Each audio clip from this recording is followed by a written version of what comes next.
વારસિયામાં ગાડીઓને આગચંપી કરનાર વોન્ટેડ આરોપી ઝડપાયો. વડોદરા શહેરના વારસિયા પોલીસ મથક હદ વિસ્તારમાં આવેલા સાઈબાબા નગર સોસાયટી ખાતે થોડા સમય પૂર્વે રાત્રિના સમયે ફોર વ્હીલર ગાડીઓને આગચંપી કરવાનો બનાવ બન્યો હતો.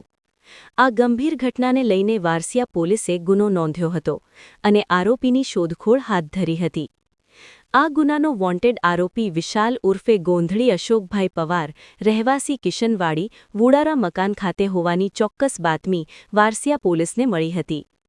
બાતમી અનુસાર આરોપી કિશનવાડી ઝંડા ચોકમાં આવેલ એક દુકાનની બહાર ઊભેલો હતો.